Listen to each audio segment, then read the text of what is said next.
펴셨으면 같이 한번 읽겠습니다. 시작. 그리스도께서 다시 살아나신 일이 없으면 너희의 믿음도 헛되고 너희가 여전히 죄 가운데 있을 것이요. 아멘.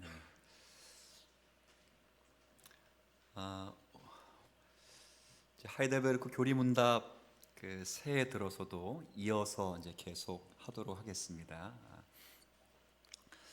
근데 이제 어제 설교 준비하면서 그런 생각이 잠깐 들었어요. 이게 주일 설교를 준비했는데 진급 졸업식도 있고 성찬식도 있어서 이 내가 준비한 설교를 3분의 1 정도밖에 못 하겠다, 이제 그런 생각이 들어서 사실은 오후 예배에는 24년도에 주님사랑교회가 어떤 사역, 그리고 앞으로의 북극성으로 내놓은 교회 목회 방침이 뭔가 그걸 설명할까, 이런 이제 약간의 충동도 있었고, 사실은 점심을 먹으면서까지 있었어요.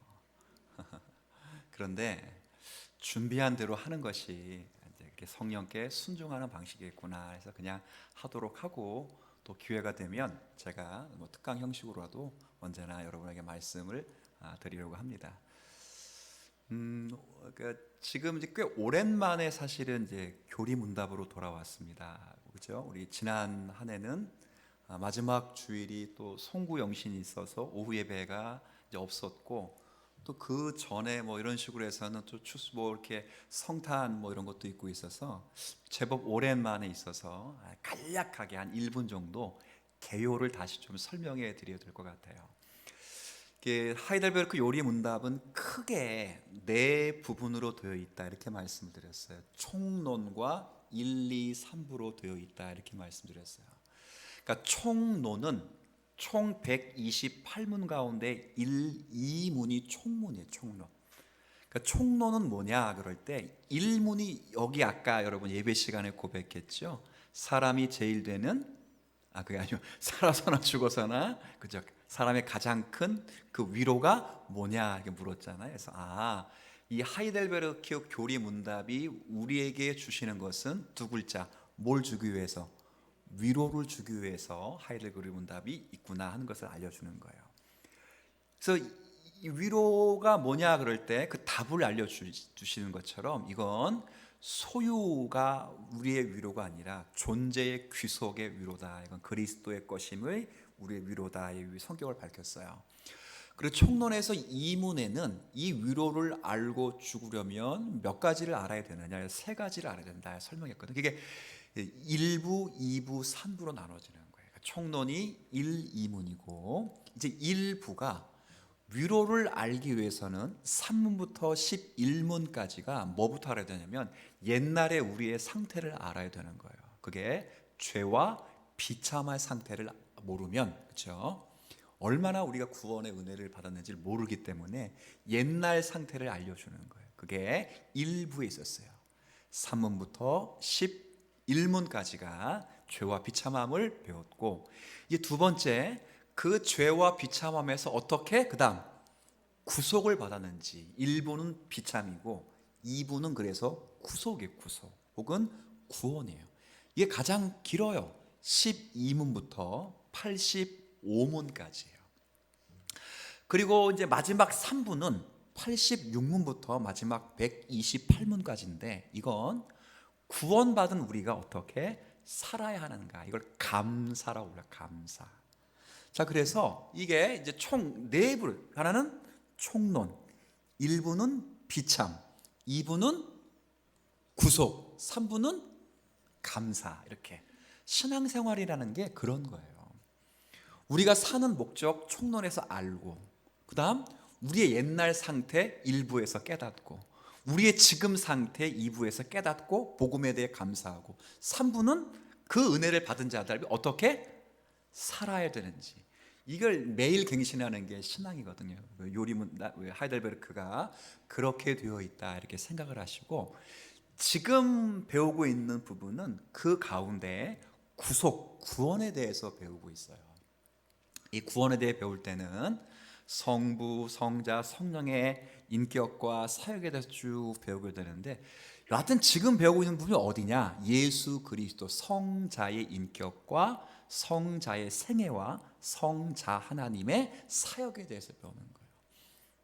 그 사역에 대해서 우리 지난번 몇 주 전에, 꽤 됐어요, 몇 주 전에 그 사역 가운데 예수님의 죽으심 그리고 장사 지내심에 대해 배웠고, 그러면 이제 이거 하려고 지금 얘기한 거예요. 이제 그러면 오늘 배울 건 뭐겠어요? 다시 살아나신 부활에 대해서 이제 배우게 될 것이다 하는 겁니다. 자, 뭐 단 앞에 내용 지루하게 설명드렸는데 한번 볼까요? 자, 여기 보면 그리스도의 부활이 우리에게 유익이 되는 것이 무엇입니까? 오늘 이걸 배울 거예요. 자, 예수님의 부활이 나에게 어떤 유익을 주는가, 이걸 배울 텐데 한번 답을 한번 먼저 쭉 읽습니다. 시작. 세 가지로 말할 수 있는데, 첫째로 그리스도는 부활로서 죽음을 이기셨으며 죽음으로써 얻으신 의를 우리에게 나누어 주실 수 있게 되었다는 것과, 둘째로 우리 또한 이제 그의 능력으로 말미암아 새로운 생명으로 다시 살아나게 되었다는 것과, 셋째로 그리스도의 부활이 우리의 영광스러운 부활에 대한 확실한 보증이라는 것입니다. 아멘. 문제는 간단해, 답은 길죠. 이 답 지금 이게 무슨 뜻인지 몰라도 돼요. 설명을 좀 드린 다음에 여러분들이 하나하나씩 이해하시면, 그러니까 지금 앞에 있는 막 이렇게 이렇게 글 너무 빨간 글씨, 뭐 노란 글씨, 뭐 하얀 글씨, 파란 글씨, 이거 보지 말고 이거 보면 막 졸려올 거예요. 뱅뱅 돈다고 벌써. 원래 글자만 보면 주무시는 분들이 계시잖아요, 그죠? 그러니까 안 돼, 그냥 일단 절 보세요. 설명드릴게. 자, 오늘 함께 나누는 게 부활에 관한 거예요. 부활. 많이 들어보셨죠? 우리 성경을 펴서 부활을 읽으면, 부활을 들으면 일단 이 부활은 시간적으로는 언제를 이야기하는 걸까요? 시간적으로. 제가 함정은 안 파고 지금 물어보는 거니까 그냥 편하게 한번, 제가 꼭 여러분 뭐 이렇게 테스트하는 게 아니고 성경에 나와 있는 보편적인 부활을 이야기하는 거예요. 자, 그러면 시간적으로는 역사에, 모르시진 않을 텐데 굉장히 식사를 많이 하신 것 같아요. 역사에 언제, 시간적으로 하면 역사에. 자, 우리 중고등부 하윤이, 그렇지, 역사에. 그렇지, 마지막이지, 마지막. 누가 오셔야 우리가 부활돼? 누가 오셔야? 예수님이 오셔야 부활하는 거지, 그렇죠? 그때의 상태는 자, 성경 펴셨으니까 한번 볼까요? 42절부터 44절까지.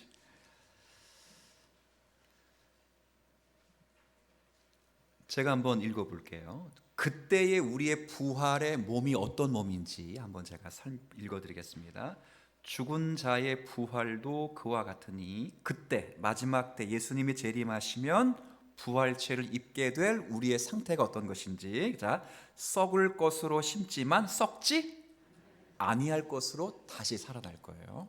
그러니까 저처럼 이렇게 나이 든다고 주름살이 낄 필요가 없어요. 그렇지 않아요.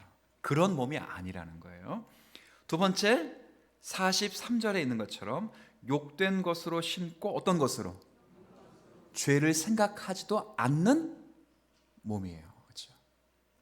죄가 생각나지 않는 몸이라는 거예요. 그 다음 43절 중앙 이후에 약한 것으로 심고 종일토록 걸어도 피곤하지 않는 몸이에요. 그죠? 예배를 막 집중해도 졸거나 딴 생각할 마음이 안 되는 그런 몸이라는 거예요. 그러니까 우리가 흔히 말하는 이 부활, 통상적으로 말하는 부활, 보편적으로 말하는 부활은 역사의 언제? 마지막 때, 그렇죠? 주님이 재림하실 때 우리가 그렇게 바뀐다는 것이 부활과 관계된 사실이에요. 자, 그런데 제가 여러분들이 답을 못하는 이유를 알았어요. 제가 일부러 답을 안 하신 이유가, 사실 부활이라는 의미는 그런 의미만 있는 게 사실은 아니에요. 분명히 눈에 보이는 가시적인 부활의 몸은 아까 말씀드린 것처럼 역사의 언제? 가장 끝이에요. 가장 끝에. 상태는 누구의 몸처럼? 예수님의 몸처럼 바뀌는 거예요. 예수님이 부활하신 몸과 똑같은 몸으로. 생긴 게 똑같다는 게 아니고 예수님이 부활하신 그 몸과 본질이 같은 몸으로 바뀌어요. 단 예수님은 하나님이시면 나는 하나님은 아닌 것밖에 차이가 없어요. 몸은 같아요. 그렇게 바뀐대요. 그렇게. 자, 그런데 성경이 말하는 부활은 꼭 그때만 입는 그런 몸의 부활을 말하는 건 아니기 때문에 오늘 여기서 부활의 유익에 대해서 이야기를 하는 거예요. 무슨 말이냐?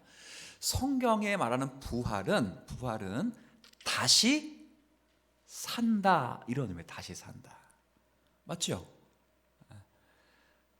여러분 신중하게 들으시는 거 너무 감사한데 좀 혹시 이렇게 이해가 되시면 그래도 좀 미동이라도 좀 이렇게 왜냐하면 심각하게 들으시는데 마치 이단 교주가 뭐 설명할 때 그때 약간 이상한데 하는 식으로 막 듣는 것 같으니까 제가 약간 미안해서 그래요. 저 이단 교주 그럴 마음도 없고 그럴 용기도 없는 사람입니다. 성경 이야기 하는 거예요. 다시 사는 거예요. 다시 사. 자, 그런데 다시 산다는 건 뭘 전제로 하는 거예요? 그렇죠. 오늘 그 광고 시간에 우리 어떤 이민영 성도의 가정에 이시오라는 아이가 태어났잖아요. 자, 부활한 겁니까? 출생한 겁니까? 무슨 말씀인지 아시죠? 부활이라는 말을 쓸 때는 뭘 전제로 하고 있다? 죽었다는 것을 전제로 하고 있다는 거. 죽었다는 거. 그죠? 그러니까 부활이라는 말 속에 포함된 내용은 죽음을 뭐 하고 있는 것? 전제하고 있다는 거예요. 그럼 두 번째, 죽음이라는 것은 뭐냐? 그럴 때 죽음은 자연적 생명의 소실일 수 있어요. 그렇잖아요. 여러분이 태어나서 잘 사시다가 역사의 한 시점에 하나님 품에 안기시는데 그때 우리는 뭘 해야 돼요? 반드시 뭘 통과해요? 성화의 마지막 단계인 뭘 통과해요? 죽음이라는 것을 통과해요. 죽지 않고 하나님 만나실 수 있는 분은 딱 한 분이 아니라 딱 한 케이스밖에 없어요. 내가 죽기 전에 누가 내려오시면 돼? 제 기도 제목이 그거예요.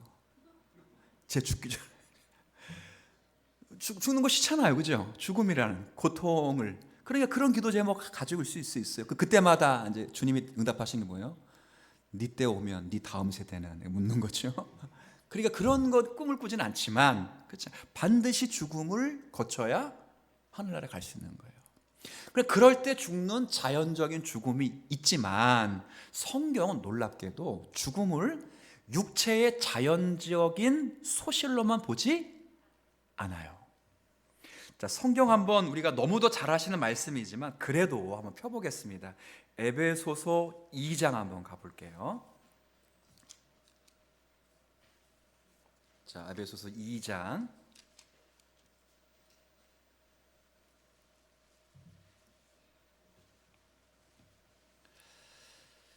자, 2장 1절. 너무도 뭐 유명한 말씀이니까 잘 아실 거예요. 뭐 이거 다 외우시는 분들이 더 많을 텐데 그래도 한번 펴볼 거예요. 앞뒤 좀 밑에 구절도 좀 보려고 하는 거니까.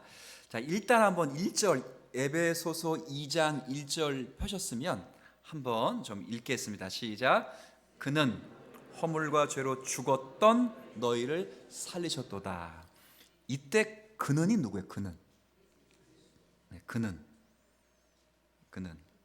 자, 1장에서 주어가 나오지만 2장에서 보면 4절 앞부분에 긍휼에 풍성하신 하나님을 이야기하는 거예요. 그러니까 긍휼에 풍성하신 하나님이 혹은 1장 17절에 있는 것처럼 주 예수 그리스도 하나님 영광의 아버지께서 이거예요. 그 하나님이 허물과 죄로 그다음 뭐라고 했어요? 죽었던 너희를 살렸어요. 자, 그러면 자, 여러분이 옛날에 다 뭐 했던 거예요? 다 죽었었다고. 어라? 죽었었다는 게 아까 말했던 육체의 죽음만을 이야기하는 건 아니라는 걸 아실 거예요. 자, 그럼 죽었었어요. 나는 옛날에 안 죽었었다. 그럼 지금이라도 죽어야 돼, 사실. 근데 다 죽었었단 말이에요. 자, 그러면 죽었다는 게 뭐냐? 여기서 말하는 죽었다는 게 뭐가 죽었을까요? 자, 물어볼게요.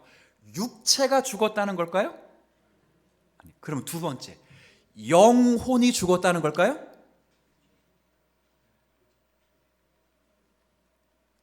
자, 다시 한번. 육체가 죽었다는 거예요? 아닌 거 맞고. 여기 살아계시니까. 두 번째, 영혼이 죽었다는 거예요?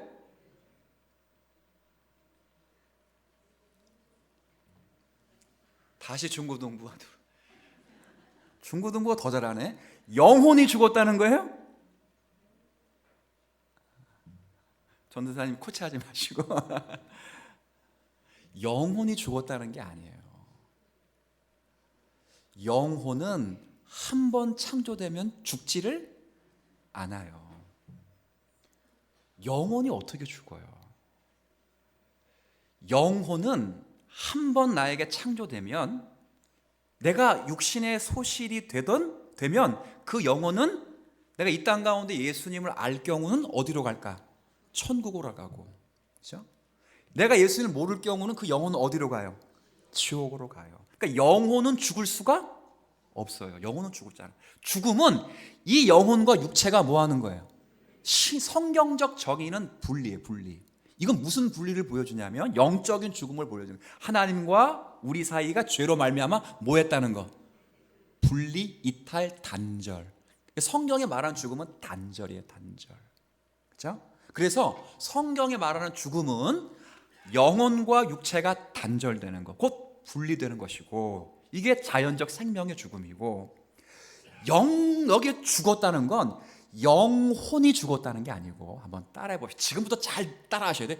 영혼이 영적으로 죽었다. 자, 시작.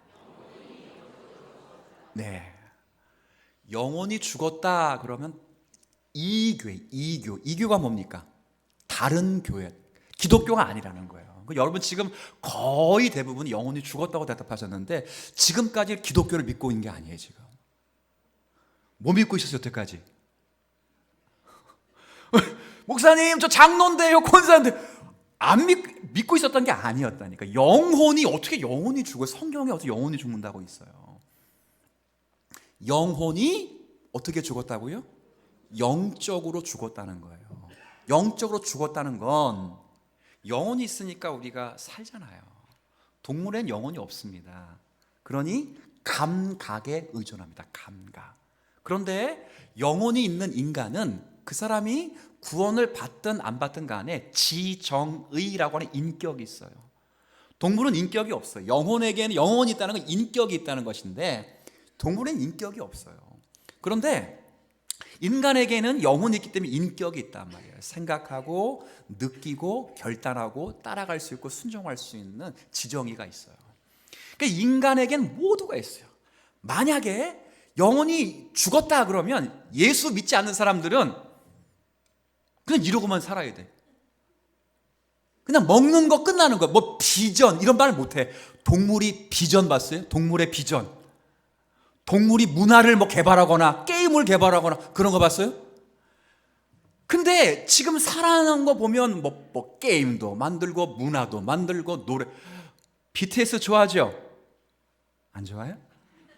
난 좋아하는데. 정국 너무 좋아. 그런 문화를 만드는 걸 보면 인간이 뭐가 있다는 거예요? 영혼이 있다는 거예요. 영혼이 있다는 거예요. 그 영혼이 하나님의 일반 문화, 창조 문화 가운데 부지런히 일반 역사 계시 가운데 그 영혼으로 가지고 기능을 발휘해 나가는 거예요. 문제는 그 영혼이 있을지라도 그들의 영혼은 영적으로 뭐 있다고요? 죽어 있어서 누구랑은 담을 쌓고 있다. 그렇죠.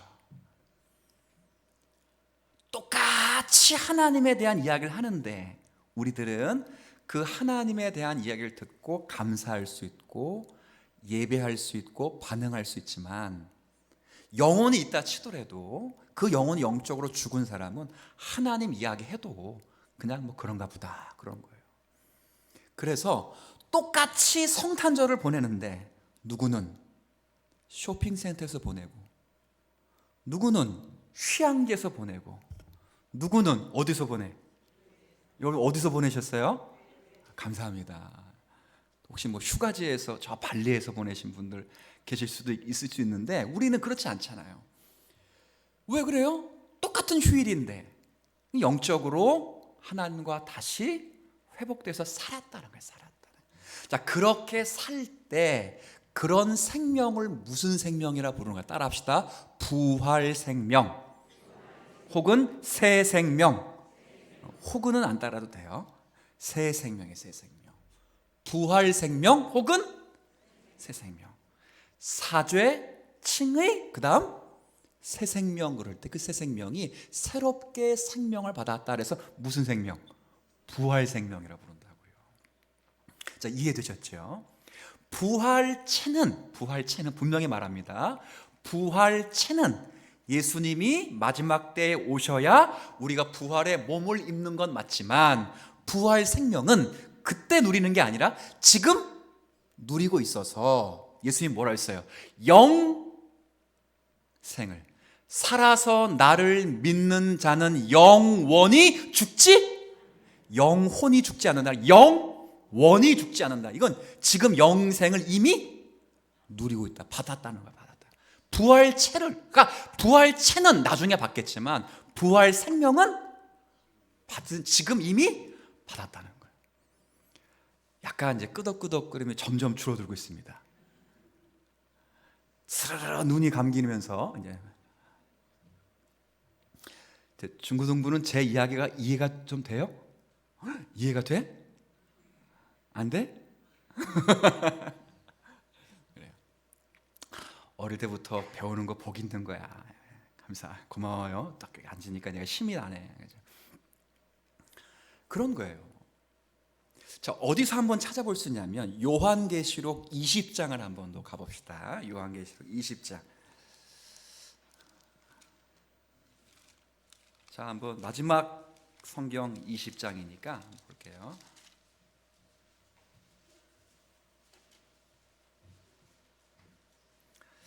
자, 요한계시록 20장 천년 왕국을 이제 설명하면서 세세토록 왕노릇 하리라, 이 부분을 이제 사도 요한이 계시로 받고 말씀하면서 6절 말씀을 20장 6절. 자, 일단 같이 한번 읽겠습니다. 시작. 이 첫째 부활에 참여하는 자들은 복이 있고 거룩하도다.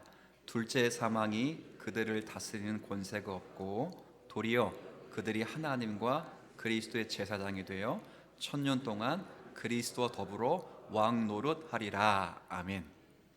이게 무슨 말인지는 나중에 제가 설명해 드리고, 앞에 단어 한번 보세요. 부활은 몇째 부활? 첫째 부활. 이 말은 몇째 부활이 또 있다는 거예요. 그러면 둘째 부활이 있다는 거예요. 뒤에도 둘째 사망 그랬으니까 무슨 사망이 있었던 거예요? 첫째 사망이에요. 여기서 말하는 첫째 부활이 거듭나는 거예요. 영혼이 영적으로 다시 뭐 하는 거? 살아나는 것. 그래서 이거를 우리 신앙의 선배 가운데 개혁파 신학자들은 중생이라 해요. 중생. 다시 살아난다. 첫째 부활. 둘째 부활은 다시 살아난 자가 예수님이 재림하시면 부활체를 입는 거예요. 참고로 말하지만 예수 믿는 사람만 예수님 재림하실 때 부활하는 게 아니고, 예수 믿지 않는 사람도 부활은 하되, 예수 믿었던 사람은 생명의 부활로, 예수 믿지 않는 사람은 무슨 부활로? 심판의 부활로 백보자 앞에 서게 되는 거예요. 부활은 당연한 이치예요. 예수 믿는 사람만 되는 게 아니에요. 그런데 여기서 말하는 첫째 부활은 거듭남, 영적으로 살아남이에요. 그러면 자, 이 요한계시록 20장의 말씀의 논지를 따르면 저와 여러분은 부활을 했어요, 안 했어요? 했죠. 거듭났잖아요. 영적으로 영혼이 살아났잖아요. 그렇죠? 그러면 거듭난 부활 생명이 있는 사람들은 몇째 사망에 참여하지 않는다? 둘째 사망. 첫째 사망은 뭔데? 육신의 소멸이에요. 육신은 소멸되거든요. 그걸 첫째 사망이에요. 근데 뭐는 안 당한다? 둘째 사망을 한다는 거예요. 근데 반면에 첫째 부활이 없는 사람은 첫째 사망도 따라오고 무슨 사망도 따라와요? 둘째 사망인 영원한 심판이 따라오는 거예요. 근데 우리는 거듭났기 때문에 한 번 죽지 두 번 죽지는 않는다는 거예요. 근데 거듭나지 못한 사람, 첫 번째 부활에 이르지 못한 사람은 한 번 죽는 게 아니고 두 번 죽는데, 첫 번째 죽는 것은 아무것도 아니야.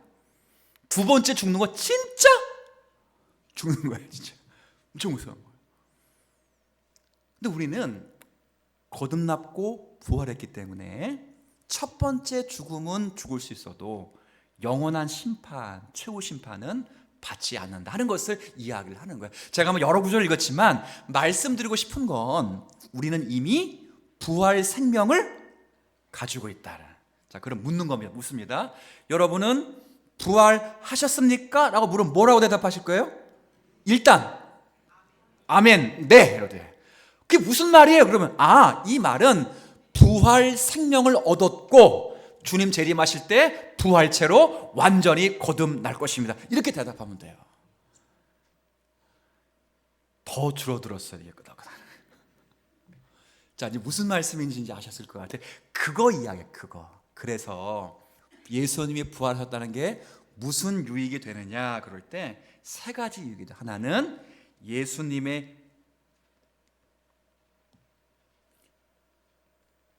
뭘 나눠주셨다고요? 공의, 공로, 의로움 나눠주셔서 우리가 어떤 생명? 새로운 생명, 부활 생명을, 새 생명을 얻게 되었고, 세 번째, 그래서 예수님의 부활은 우리의 부활의 뭐라고요? 보증이래, 보증. 자, 한번 볼게요. 성경 구절 한번 읽어보겠습니다. 로마서 4장 25절 시작.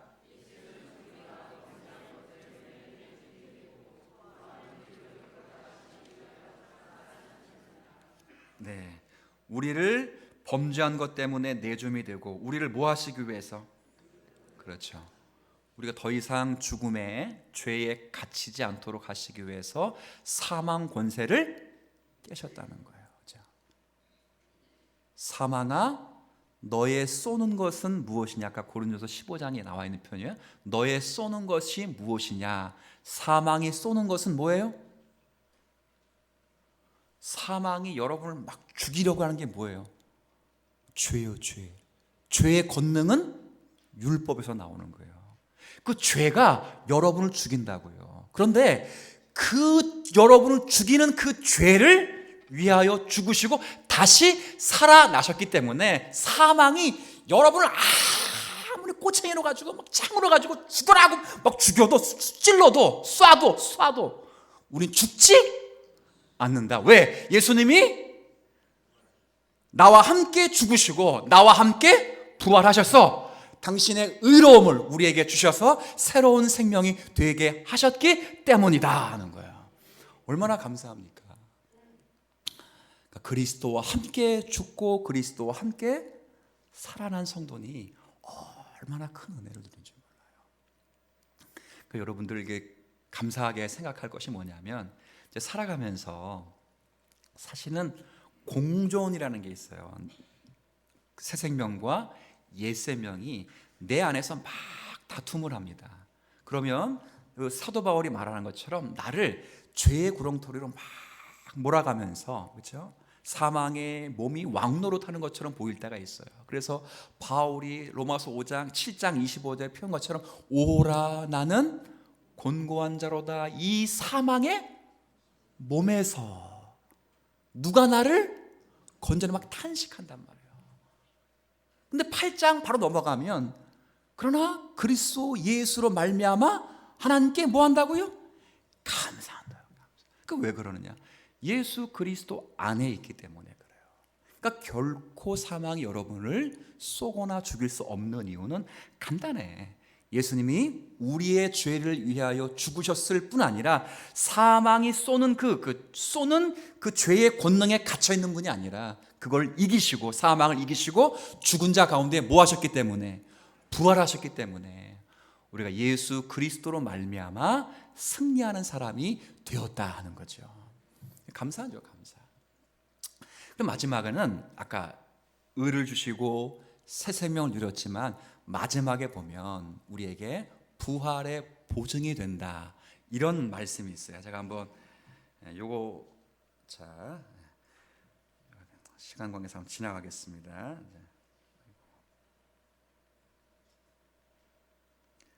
자, 한번 고린도서 15장 12절 한번 읽어보시겠어요? 시작. 그리스도께서 죽은 자 가운데에서 다시 살아나셨다 전파되었거늘 너희 중에서 어떤 사람들은 어찌하여 죽은 자 가운데에서 부활이 없다 하느냐. 그러니까 그리스도의 부활은 우리의 부활의 확실한 뭐라고요? 보증이라.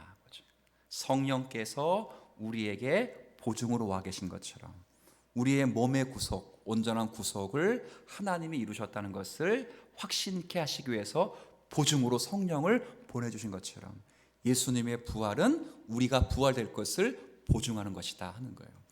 여기 성경은 제가 고린도서 아까 15장에 보면 20절에 보면 이런 말씀이 있어요. 그러나 이제 그리스도께서 죽은 자 가운데서 다시 살아나사, 그 다음 잠자는 자들의 첫, 너무 잘 유명한 말씀이죠. 첫 열매가 되었다 그러면 그 다음에 열매가 있다 없다? 있다는 거잖아요. 그러니까 예수님께서 첫 열매가 되어주셔서 우리가 부활할 것임을 미리 확실하게 알려주셨고 보증해 두셨다. 그러니까 내가 부활한다, 장차 부활체를 입는다, 뭘 보면 알 수 있어요? 누가 부활하셨다? 예수님이 부활하셨다. 보면 알 수 있죠. 그걸 설명해 주는 게 예수님의 부활의 중요한 내용입니다. 자, 그런 다음에 이제 여기 이제 하나 더 물어보는 게, 그런데 왜 성경에는 하늘에 오르사 이런 표현이 있는데 이건 어떻게 이해를 해야 됩니까? 라는 질문이 나와요. 같이 한번 읽습니다. 시작. 그리스도께서 그의 제자들이 지켜보는 가운데 땅에서부터 하늘로 들리셨는데 그 자체가 우리에게 좋은 것이며 그가 산자와 심판하기 위하여 다시 오시기까지 거기 거하시는 것을 가리킵니다. 아멘. 네. 자, 하늘에 오르사 이런 표현이 있는데 이건 도대체 무슨 표현이냐? 자, 그건 땅에서부터 어디로 들렸다고요? 자, 물어볼게요. 여기가 하늘이 어딜까요? 하늘.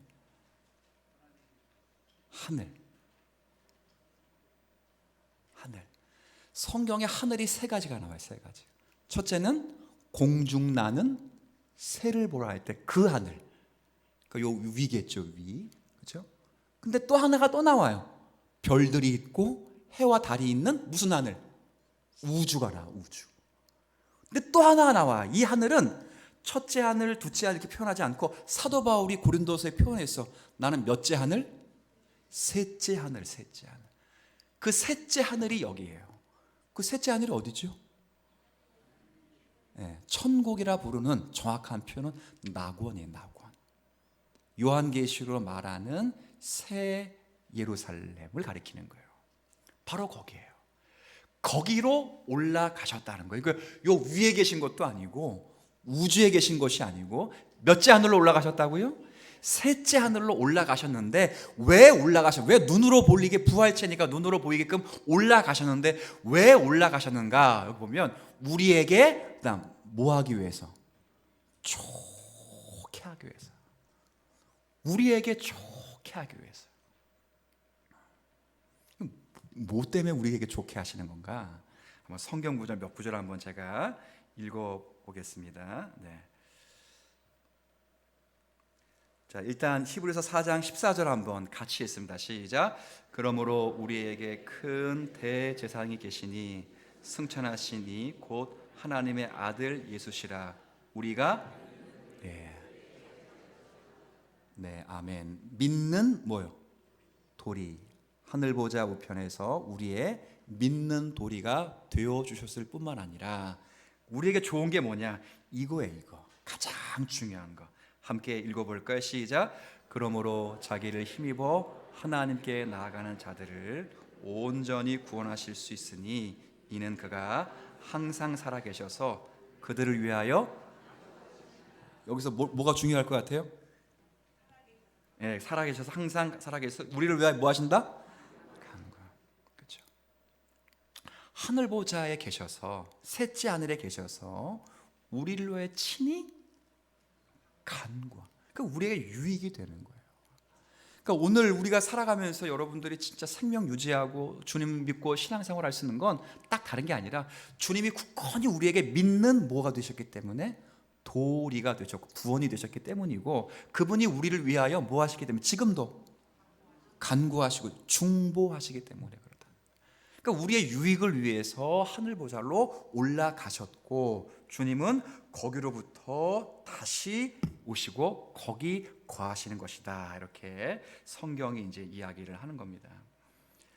자, 한번 이 10절 한번 같이 읽습니다. 시작. 내리셨던 그가 곧 모든 하늘 위에 오르신 자니 이는 만물을, 거기서 만물을 뭐 하신다고요? 그렇죠. 그렇게 주님이 역사하신다 하는 거예요. 그래서 오늘 부활을 제가 잠깐 이제 간단하게 설명드렸는데, 중요한 건 우리는 이미 부활 생명을 가지고 있다라고 믿으셔야 돼요. 부활은 단순히 장차 저 끝날에 주님의 재림하실 때에 당면하는 그런 현실이 아니라, 그건 부활체를 입는 것이고, 지금 나는 예수 그리스도를 믿음으로 다시 살아났다 하는 것을 우리가 확실하게 생각하셔야 돼요. 그러면 다시 사신 분이 지금 어디 있다고요? 하늘에 있다고요. 그분이 우리의 믿는 도리가 되셨고 우리를 위해 친히. 자, 그럼 눈은 어디다 들고 다녀야 돼? 이때는 지금부터 눈 어디다 들고 다니셔야 돼? 주님이 보이는 그대로 올라가셨고 그대로 내려오신다 했으니까 어디 계셔요? 지금 육체로 하늘 낙원에 계시거든요. 인성으로 낙원에 계신다고요. 몸으로 낙원에 계신다고, 부활체로. 그러면 이제 그분이 계시니까 거기를 계속, 바울이 뭐라 그러냐, 이거 읽으려고 그러는 거예요 지금. 고린도서 3장 1절 시작. 그러므로, 결론입니다. 시작. 그러므로 위의 것을 찾으라. 거기는, 네, 그러면 이제 어디 것을 이제 자꾸 쳐다봐야 돼? 이제 위에 거 보면 돼. 그러니까 부활 생명을 가지고 있는 성도의 특징이 뭐냐? 어디 쳐다본다? 뭐 옛날에 하늘만 쳐다보면 뭐가 내려오냐 그랬는데, 하늘 쳐다보는 거예요. 짐승과 인간의 차이점 중에 하나가 아시죠? 짐승은 어디를 못 쳐다봅니까? 하늘을 못 쳐다봅니다. 본성적으로 못 쳐다봐요. 본성. 놀라운 건 새도 못 찾아봐요. 새가 어디 날아요? 첫째, 둘째, 셋째 하늘 중에 몇째 하늘? 첫째 하늘 날고 있잖아요. 첫째 하늘 날고 다니거든요. 근데 첫째 하늘을 날고 있는 새도 위는 못 봐요. 뭐 모르시진 않았죠? 못 본다고요. 유일하게 인생 가운데 하늘을, 첫째 하늘도 보고 둘째 하늘도 보고 셋째 하늘도 볼 수 있는 자격을 얻은 사람은 누구냐? 인간이며, 특별히 셋째 하늘을 볼 수 있는 자격을 누리신 분은 인간 가운데도 그리스도 안에서 선택받은 백성이고 거듭난 사람이에요. 그럼 여러분 이제 어디 봐야 돼요? 어디? 위에 보세요. 하늘 이렇게 봐요. 위를 보는 거예요. 근데 위가 그냥 하늘이 아니라, 아까 그랬잖아, 위에서 우리의 뭐가 되신다? 믿는 도리가 되시니 그리스도의 진리를 꽉 붙잡는다는 것이 위를 본다는 것이고, 그 위에서 우리를 항상 살아계셔서 우리를 위해 친히 간구하신다니, 주님의 중보하심을 힘입고 위로 받고 힘내서 사는 것이, 뭘 쳐다보며 사는 것? 위의 것을 쳐다보며 위의 것을 생각하며 사는 삶이에요. 이게 부활 생명을 얻은 자의 삶입니다. 한 달이 이제 한 해 시작하셨으니까 이제 부활 생명을 얻었거든요. 오늘 얻은 게 아니에요. 이미 얻었어요. 잘 몰랐을 뿐이지. 영혼이 영적으로 살았고 부활의 새 생명 가운데 셋째 하늘을 가지 못했지만 쳐다보며 사는 사람이에요. 주님께서 우리의 믿음의 도라는 사실을 굳건히 붙잡고, 주님이 지금 나를 위하여, 교회를 위하여 중보하시며 성령을 보내주시고 우리에게 은혜를 베푸신다는 사실을 생각하며 그 은혜에 흠뻑 젖는 사람이 바로 위의 것을 찾으며 생각하는 하나님의 자녀들인 줄 알고 힘차게 1년을 그렇게 시작하실 수 있는 저와 여러분이 되었으면 좋겠습니다.